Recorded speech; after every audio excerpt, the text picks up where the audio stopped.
Freedom is iterative. It feels like maybe it should be more like a dichotomy. You are either free or you're not.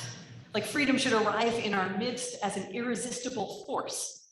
But over and over we find it is iterative. It happens slowly in chapters and piecemeal. And our tradition tries to help us digest this information from the beginning, because it is not an easy truth to swallow. This weekend and in the coming week, several things are going to happen or might happen that may advance the cause of freedom, or may jam up the cause of freedom, or might grind it to such a halt that it feels like freedom is moving backwards, which is a devastating feeling for a people whose defining journey propels us and compels us forward towards freedom. And some things happening this weekend and this week are the very symbol of a freedom that unfolds bit by bit. The lens of our tradition provides us with a bit of a map, which might be helpful as we prepare for a week such as this one. I know it's been helpful to me. This week we read Parshat Beha'alot'cha, in which we learn something about how our ancestors experienced our journey from oppression to freedom as they make their way through the wilderness. We're reminded that on the day that the Mishkan, so the traveling tabernacle, is set up, Kisa he'anan et hamishkan, a cloud covered the tabernacle during the day, and at night, kimar e'esh, it appeared as fire. This cloud is God's presence, and it acts as our alarm clock. When the cloud lifts, we are to travel forward. When the cloud rests on the Mishkan, we are to make camp and stay put. For as long as the cloud rested atop the Mishkan, that would be the duration of our stay. Sometimes the cloud lingered for a very long time, like a year. And sometimes the cloud lifted after only a few days or just a night, and we were able to make better time. O yamim o chodesh, a day or a month or more. At the times when we were surrounded by an ethereal fog, our progress was stymied. Imagine how frustrating that must have been. Here we are, trying valiantly, eagerly to make our way from Mitzrayim, from the place of our slavery to the promised land, a process of becoming free. And we are instructed to move at the pace of a cloud. Imagine how, as the days ticked by, the people must have wondered if they ever would get to move forward again. The faith they had to have that, yes, the journey was long, but they were still on it. To accept that there would be no mad dash to freedom, only the chapter by chapter experience of starts and stops. The week ahead of us places us somewhere in this teaching of Parshat Beha'alot'cha. Sunday is Juneteenth, a celebratory day on which Black Americans and all Americans celebrate the formal end of slavery in this country.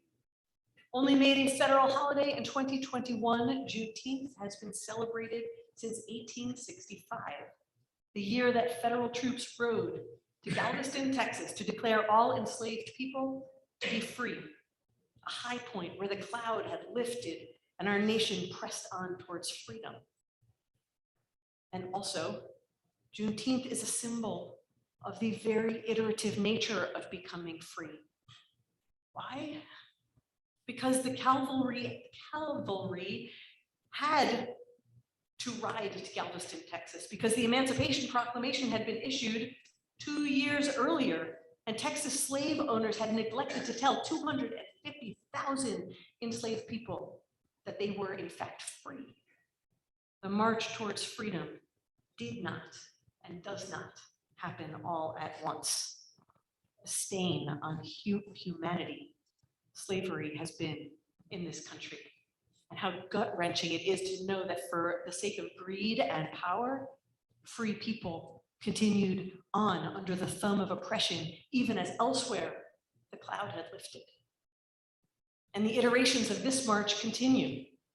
The 13th Amendment today allows for slavery and forced labor of the incarcerated, a population unjustly overly represented by Black and brown people. And systemic racism persists in education, healthcare, housing, and more. We are a people who actively seek a horizon without racism. And even as we celebrate progress towards that world, we can see how often the cloud settles and throws us back on our heels. Also this coming week, and this whole month, is Pride. And next week is Pride Shabbat. This part of the March Towards Freedom has seen some long stretches of lifted cloud cover. The freedom established through the courage and resilience at Stonewall in 1969, equal marriage recognized in all 50 states in 2015, trans visibility and queer culture advanced. And yet, we are seeing the clouds settle again, and it weighs heavy. The Don't Say Gay bill was passed in Florida, and Texas parents of trans kids are under investigation for child abuse just for supporting their children to be their whole beautiful selves. Maybe we even feel ourselves stumble backwards, and we wonder when forward will start again. This coming week, what a week, this coming week, also Roe v. Wade may be overturned. We have marched so far forward in the rights of women and others who can get pregnant to make decisions about their own bodies. And it is so painful to know that the fog will most likely settle over us now, slowing our journey. And this week, we might witness the lifting of a particularly heavy cloud and see bipartisan gun control legislation pass. We might see that. That would be the longest stretch of that march that we've been able to take as a country since 1993. And we might not. The cloud may prove too dense to lift even now, even for how hard the people have worked to hoist it up. As we face down a week such as this, it helps to remember that freedom does not happen all at once. It never has. To draw on our ancestors' winding path in spite of how long were their stretches of setbacks and pause, their feet still at the ready, guiding their freedom forward with every inch they could whenever gaining ground was possible. Biblically, the cloud would lift or fall al pi Adonai, according to the word of God. Today, maybe it's God or godiness that helps to lift the cloud, but it's also us. We lift the cloud in so many ways, or we try to. Powerful and strategic justice work have lifted the cloud. Black leadership and allies, LGBTQ leadership and allies, women and allies, gun control and climate organizers, and peace and refugee activists, our youth and allies, people of all faith, all creating such a mighty wind from their and our work to make us more incrementally free, even when we are thwarted by long and unexpected stops. And we press on towards freedom in other ways too, as our people must have in the wilderness, through joy and laughter, music and dance, through art, like the art of tonight, because art helps us dream into existence a different world and question the places where we get stuck in the fog.